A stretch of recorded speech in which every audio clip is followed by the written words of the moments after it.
سلام همراهان گرامی کانال فکت فارسی.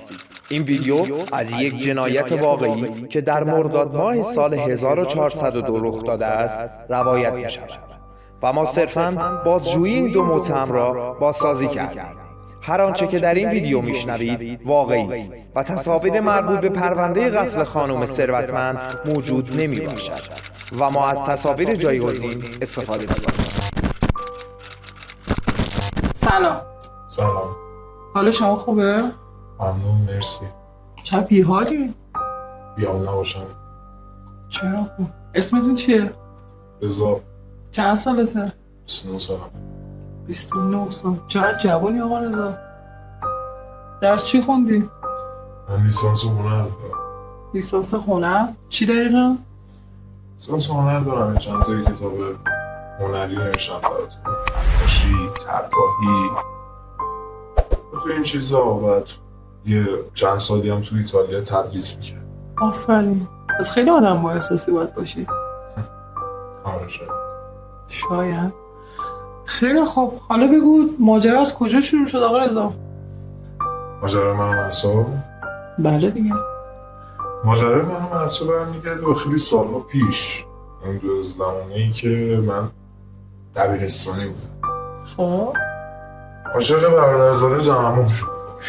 چقدر دور؟ چجوری با هم آشنا شدی؟ ما تو عروسی هم دیگه دیدیم. آره میگم چون به هر حال نزدیک نیست اصلا برادرزاده زن عمو، خیلی دوره. آره من محسا رو خیلی دوست داشتم، دوستشم دارم. طوری بودش که خب محسا 2 سالی از من کوچیک‌تر بود.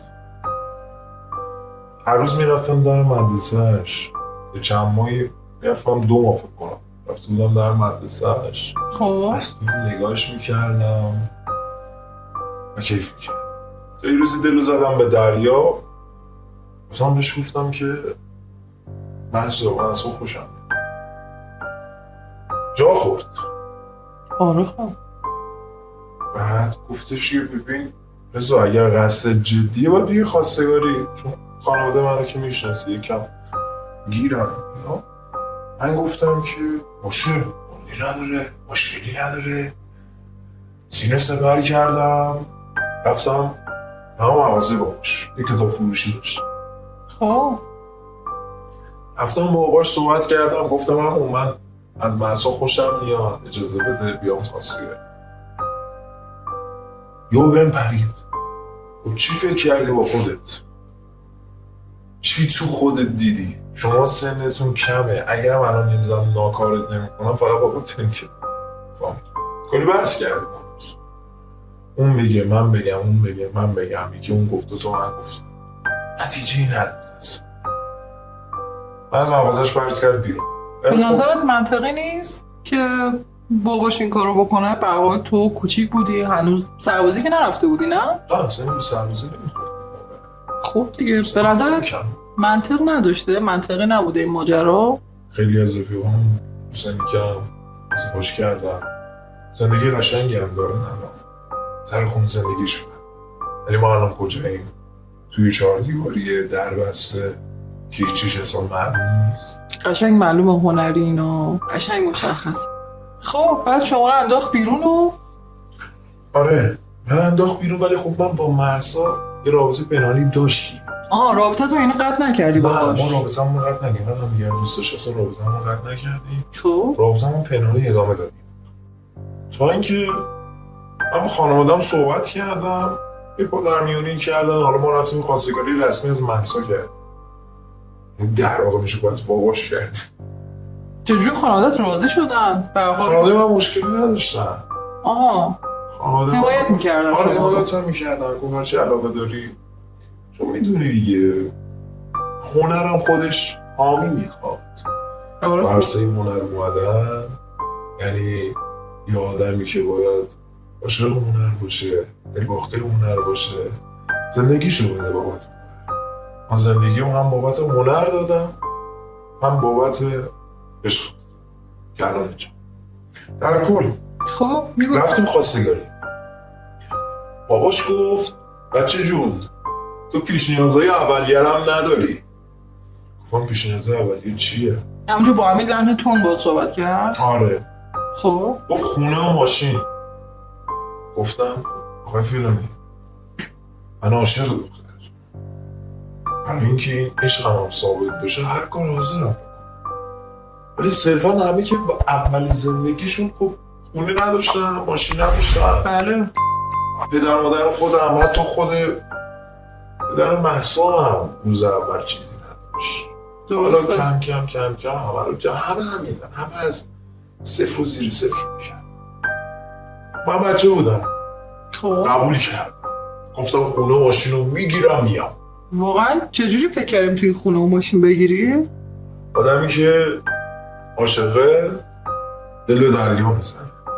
غیر ممکن رو میخواد ممکن کنه. برای من همه چیز غیر ممکن بود، ولی هر غیر ممکن رو ممکن میکرد. برام فرقی نداشت.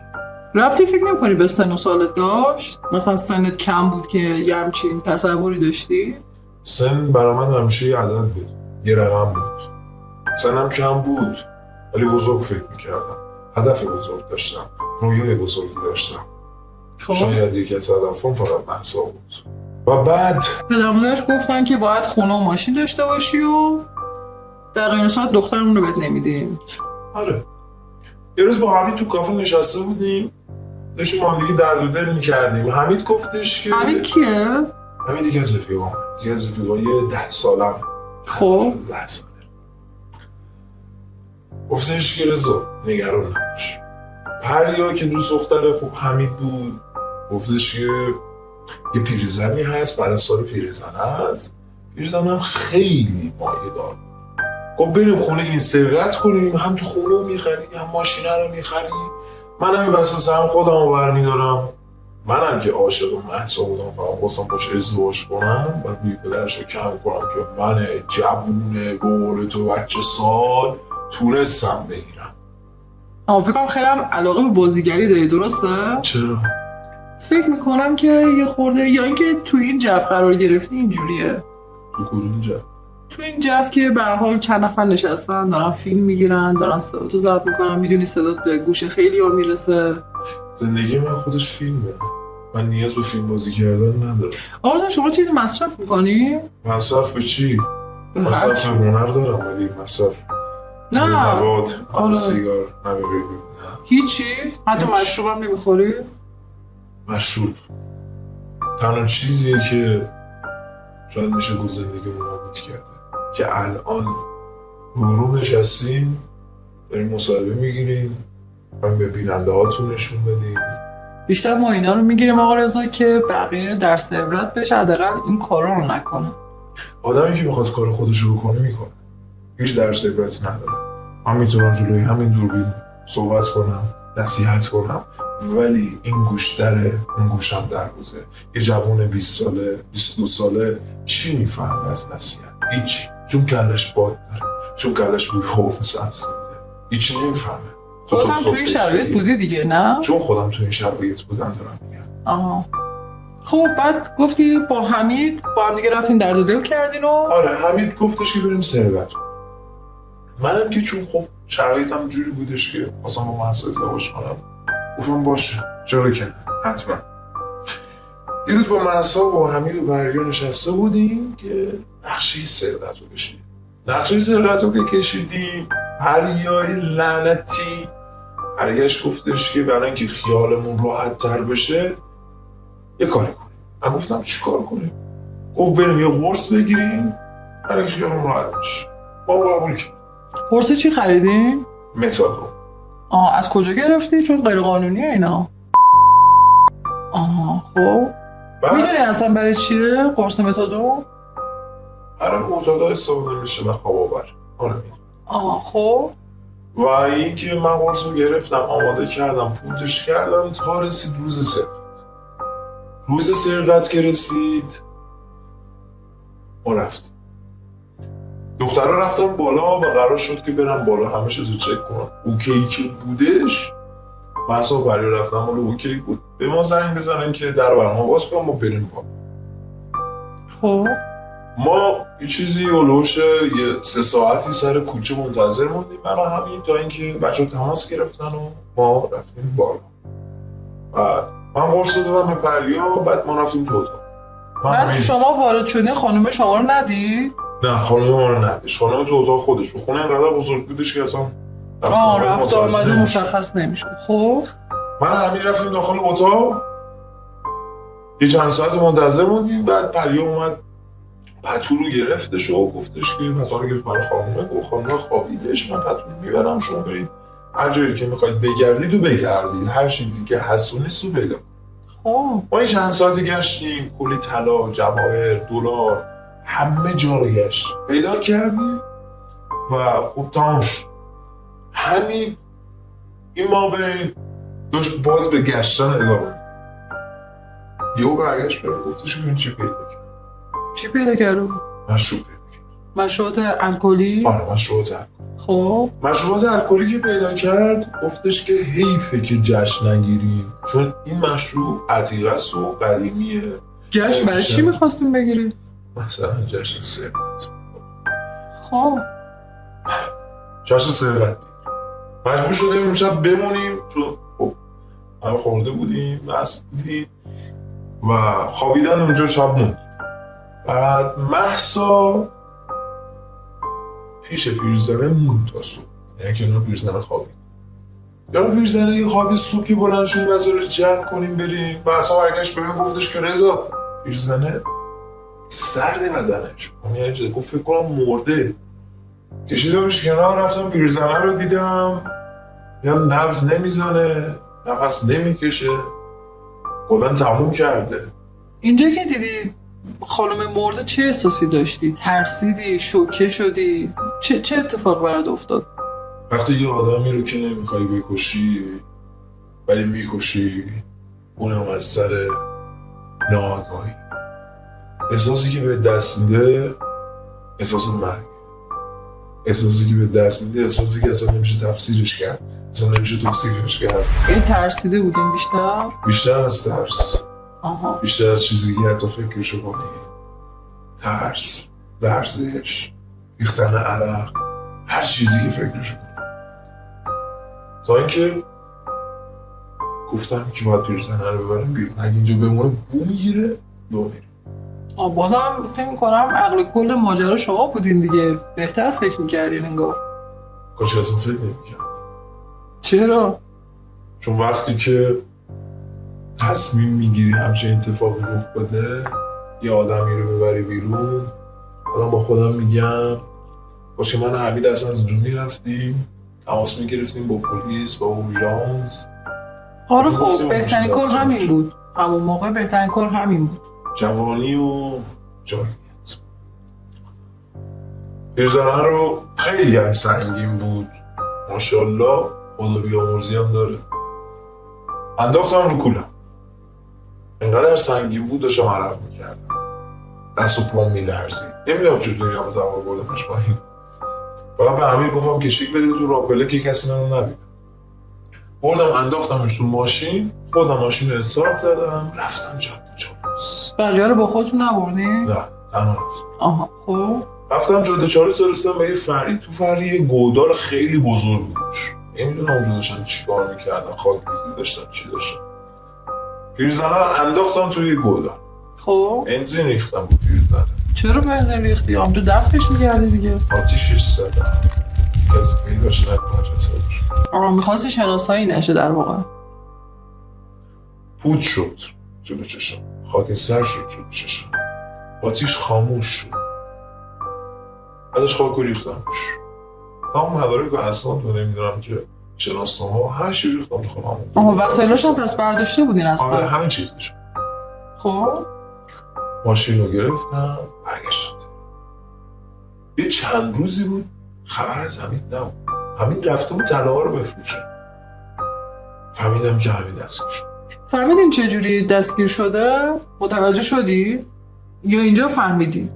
حمید با اشتباه خودش دستگیر شد، با اشتباه آدمی که نباید میومد توی بازی. یعنی میگه اگه اشتباه نمیکرد دستگیر نمیشد، میتونست فرار کنه. پریا دوست دختر حمید خب پرستار اون خانم بود و ما اصلا به این موضوع فکر نکرده بودیم. 4 تا بچه نقش سرقت میکشن و فکر میکنن چه خبر. دختر یه روز میاد خونه میبینی که مادرش نیست، خونه سرقت شده، زنگ میزنه به پریا گوشش خاموشه، جواب نمیده و بلافاصله خانم تماس میگیره با پلیس و داستان رو براشون تعریف میکنه. پلیس هم میاد خب صحنه جرم رو میبینه که بله پیرزنه نیستش، سرقت زیادی شدش و ما تحت تعقیب میفتیم. همین اولین نفری بود که دستگیر میشه. اینجا بودش که ما دیگه همه افتادیم تحت تعقیب پلیس عزیز و بعد دیگه همه اون دستگیر شد و الان هم که در خدمت شما هست. نمیخواستیم اینجوری شه، نمیخواستیم بکشیم. همه همینو میگن میدونی؟ همه میگن ما نمیخواستیم بکشیم. من همه نیستم، من خودم تصمیم میگیرم، خودم میسازم، خودم هم کشتم، خودم هم دفع کردم، خودم هم براش فاتحه خوندم. حالا به نظر چه اتفاقی اصلا محض پروندهش باید بره، باید بازجویی بشه، باید پروندهش بره، حکم قضایی بگیره. هر کسی به اندازه جرمی که انجام داده به حال قصاصشو میبینه دیگه. کدوم قصاص؟ کدوم پرونده؟ کدوم مراحل اجرایی؟ بابا جان قرصو من گرفتم، قرصو پریا داد، من خاکش کردم، من دفنش کردم. از هر بلایی که قراره بیاد سر من به مهسا چی کار داری؟ مهسا رو ولش کن. حتی اگر قصاص هم بشم حالا الان که جوونی ایشالله که اونا هم میبخشن، تو هم امید داشته باش. مهسا هم اگه واقعا کاری نکرده باشه به اندازه کاری که کرده حکم میگیره و آزاد میشه. گفتی امید. آدم زنده همیشه امید داره، آدم زنده همیشه هدف داره. من که زنده نیستم، من که مردم. آدم مردم که خب هدفی نداره، آدم مردم که امیدی نداره. دخترش که اصلا رضایت نمیده. قصاص خب حق داره. خدا رو چه دیدین؟ شاید بخشید. حالا بهتره که وارد این مبحث نشین، خودتو ناراحت نکن. به هر حال هر کسی از سر جوونی هزار تا کار میکنه، هزار تا اتفاق میفته. اینجا ما تعمای زیادی داشتیم و خیلیشون بخشیده شدن، خیلیشون برگشتن سر خونه زندگیشون، به جامعه برگشتن. پس بهتره که خیلی ناامید نباشی. میدونی چیه؟ آدم ها دو هستن، یعنی اینکه یه نفر ساخته شده برای قتل، میزنه، میکشه، میبره، یه روزی هم بخشش میخوره بهش آزاد میشه و بازم کار خودشون میکنه، حالا به نحو دیگه. ولی آدمی مثل من که ساخته نشده برای این کار، آزادم که بشه، بخشش هم که بخوره، جوونیش رفته، زندگیش رفته، عشقش رفته، دیگه چی کار میتونم بکنم؟ تدریس تو ایتالیا، که نوشتن کتابای هنری، آموزش طراحی، آموزش نقاشی، چی رو باید تدریس کنم؟ اصلا مگه میتونم تدریس کنم؟ اصلا مگه دانش آموزا نمیگن که توی قاتل چی میده؟ اصلا مگه جایی به من کار میدن؟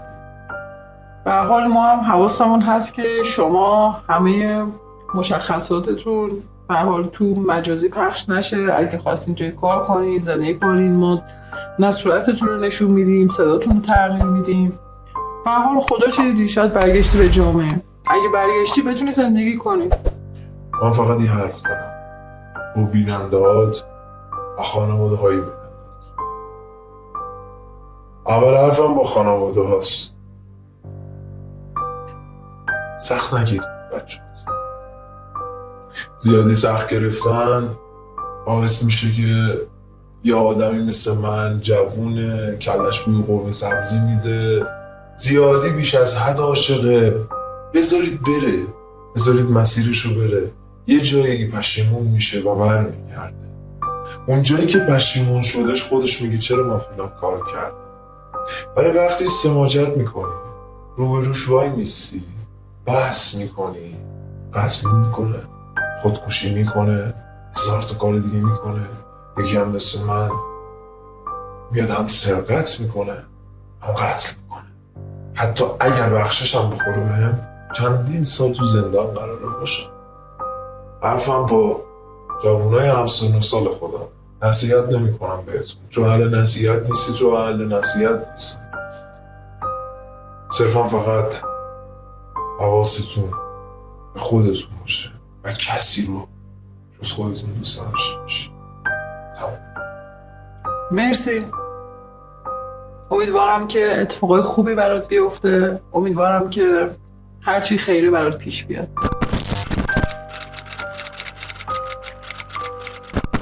سلام. سلام. خوبی؟ نه خوب نیستم چرا؟ دیگه اینجاییم دیگه، خوب نیستم دیگه، خود کاری که کردیم.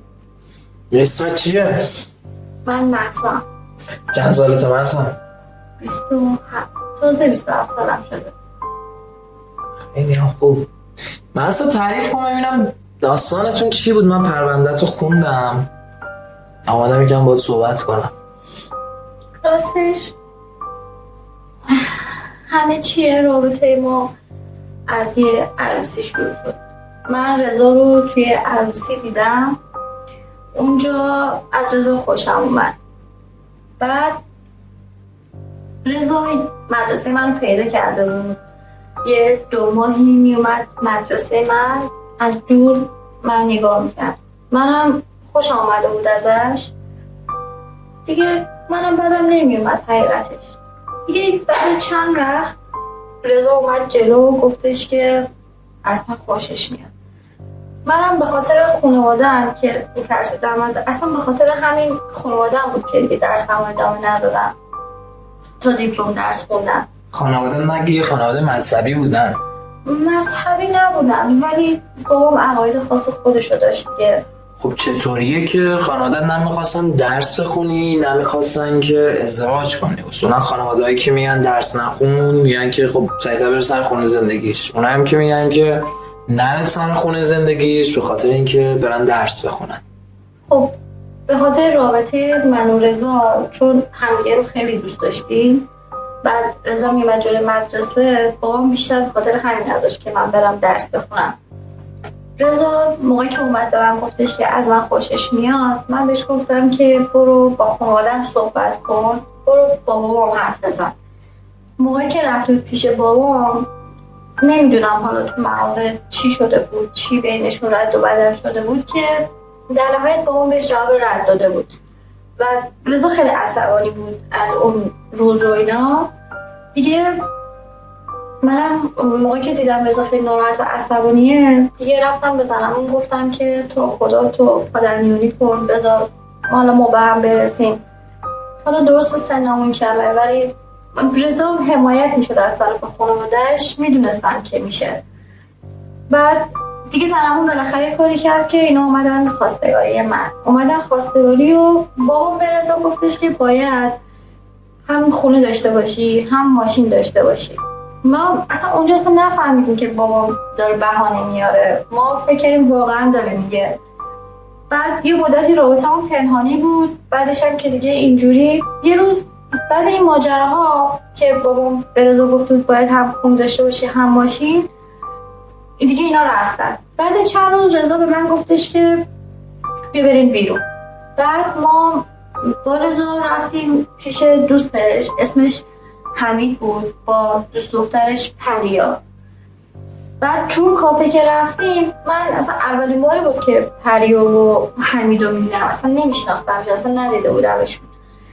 بعد اونجا گفتن که قراره برن از یه خانم ثروتمندی دزدی کنن و من اصلا همونجا مخالفت کردم، ترسیدم، گفتم چرا این کارو میکنین، اگه بگیرنمون بیچاره میشیم و اینا.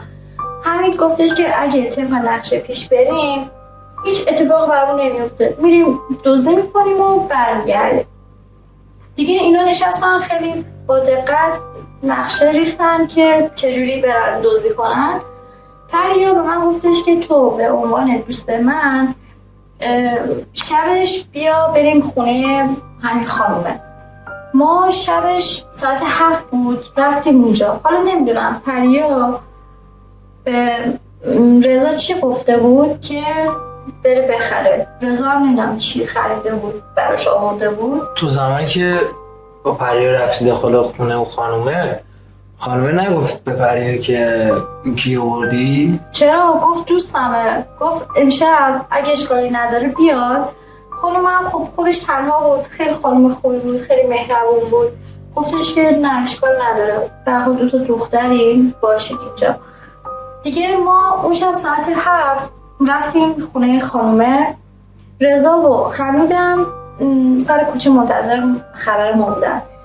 ما که رفتیم داخل تقریبا ساعت 7 بود. دیگه پریا بلند شد، شام درست کرد، سوپ درست کرد برای خانومه. غذا رو که خوردیم 2-3 ساعت گذشت. بعد به حمید پیام داد که بیاین بالا. ما در رو باز کردیم، اینو اومدن بالا. ماشینم آوردن گذاشتن توی پارکینگ. اومدن بالا و همونجا رضا یک پلاستیک توش یه پودری بود داد به پریا. اینا هم رفتن تو اتاق و پریا دیگه وقت نوبت داروهای خانومه رسیده بود، باید بهش داروهاشو میداد. نمیدونی داخل اون پلاستیک پودری چی بود؟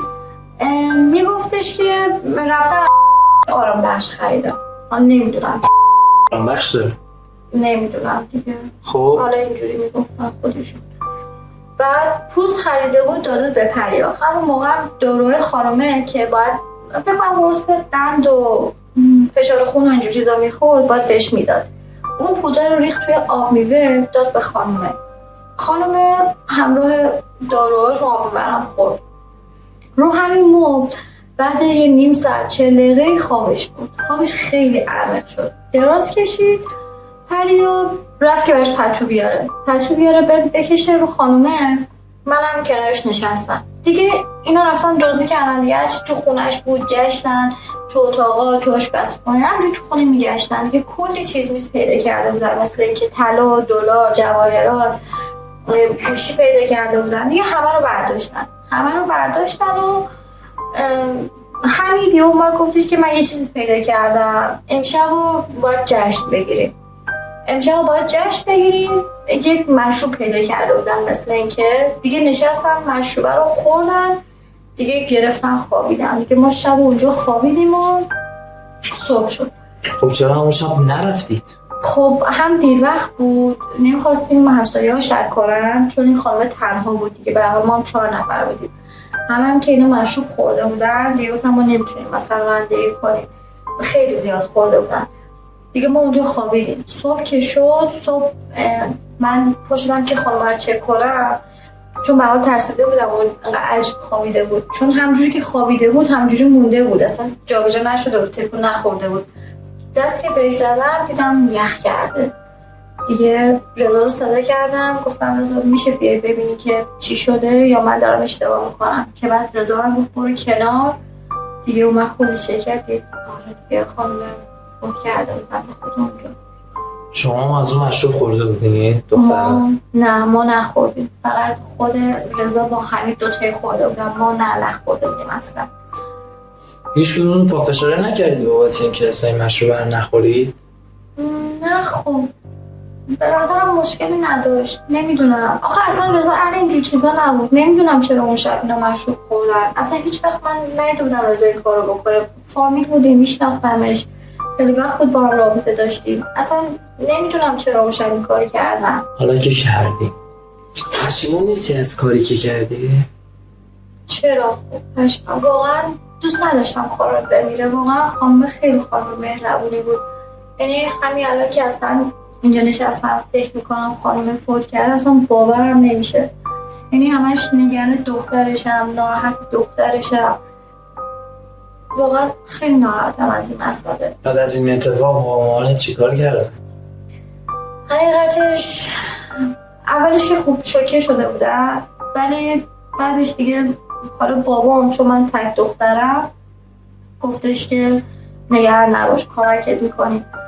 من واقعا هیچ کاری نکردم اصلا. من فقط پیش خانم نشسته بودم. یعنی حتی وقتی اینا هم که جنازه رو خونه بردن بیرون من اصلا هیچ کاری نکردم. ما فقط وسایل خانم رو جمع کردیم دادیم به رضا که ببره. گفتش که شما برین. جنازه رو خودش از پلا برد. یعنی موقعی که جنازه رو انداخت رو دوشش اصلا زانوش خم شد یه لحظه، بس سنگین شده بود، خیس عرق شده بود، استرس داشت، هی میگفت چک کنی کسی نیاد. یعنی استرسی که اونجا رضا داشت یعنی به همه منتقل شد دیگه. بودو بردش پایین، انداختش تو صندوق عقب ماشین و به ما گفت شما خودتون بریم. خودش هم دیگه رفت. 4 روز مثلا که رفته بودی کار کرده. من بعداً فهمیدم کجا رفته دفنش کرده. حمید و پریا وقتی پیشنهاد دزدی رو دادن چرا تو رضا پافشاری نکردید که این کار نکنید؟ خب ما بیشتر چون همدیگه رو دوست داشتیم میخواستیم هم که ازدواج بکنیم. یعنی واقعا من فکر می‌کنم همش تقصیر بابام شد. اینقدر سنگ انداخت جلو پای رضا. چند بار بهش گفته بود نه، بعد یه بار بهش گفت خونه بگیری، یه بار بهش گفت ماشین بگیری، یه بار هر بار یه چیزی میگفت. منم واقعا دوست نداشتم ببینم رضا انقدر ناراحت میشه. یعنی ترجیح دادم کنارش باشم. واقعا هر کاری میکنه کنارش باشم. من واقعا براش هر کاری میکردم. ولی با کاری که الان کرده دیگه هیچ کدومتون کنار هم دیگه نیست. آره میدونم. نمیدونم. امیدوارم که واقعا ما رو ببخشه. ما واقعا نمیخواستیم این کارو بکنیم. واقعا نمیخواستیم. خودت جایی اگر اون دختر بودی و مادرتو میکشتن خودت میبخشیدی؟ نمیدونم. شاید میبخشیدم، شایدم نه نمیبخشیدم. 100% نمیبخشید. تمام کسایی که قتل انجام میدن میگن که الان پشیمونیم، کاشکی که این کار رو نمی کردیم. الان تو هم میگی پشیمونم، رضا میگه پشیمونم، حمید میگه پشیمونم، پریا میگه پشیمونم. ولی هر کدومتون یه کاری کردید. پریا قرص داد، حمید طلا رو رفت بفروشه و نقشه دزدی رو کشید. رضا هم که عزیزتر از جونه الان مشخصه وضعیتش چیه. یک جسد رو کامل سوزون. چرا هیچ موقع به این فکر نکردید که تماس بگیرید با آمبولانس، تماس بگیرید با پلیس؟ ما اصلا اونجا خیلی ترسیده بودیم. اصلا فکر نمی کردیم که خانم فوت کرده باشه. فکر نمی کردیم مثلا یه همچین بلایی سرش اومده باشه. یعنی موقعی که رضا اومد دید فوت کرده اصلا توی یه لحظه تصمیم گرفتیم این کارو بکنیم. اصلا هیچ کدوم به فکر نکردیم. اصلا بچه میترسیدیم. زنگ زدیم به پلیس میگفتیم چی؟ میگفتیم یه نفر رو بهش دارو دادیم الان بیدار نمیشه، اومدیم خونش دزدی کنیم. یعنی ترسیدیم. فکر نمی‌کردم مثلا گیر بیفتیم. یعنی نقشه‌ای که همین چیده بود ما هیچ جوره دستگیر نمی‌شدیم. ولی دستگیر شد. اگه حرفی با بیننده همون داری میتونی بگی. من فقط تنها چیزی که میتونم بگم اینه که آدم فکر کنه، عاقلانه تصمیم بگیره، عجولانه کاری رو نکنه. همین واقعا. ممنونم ازت. انشالله که مشکل سرت حل شه. ممنونم. ولی اگر مشکل حل شد برگشتی دیگه از این کارا نکن. به فکر زندگی خودت باش. خدا. ممنون از نگاه پرمهر شما همراهان همیشگی فکت فارسی. همانطور که تو این ویدیو دیدید این پرونده برای سال 1402 بوده و ما هنوز از سرنوشت این دو متهم متاسفانه اطلاعی نداریم. اگر خبری منتشر بشه در همین کانال براتون به اشتراک میذاریم. پس ممنون میشیم برای حمایت از ما کانال رو حتما سابسکرایب کنید و نظرتون رو برای ما بنویسید.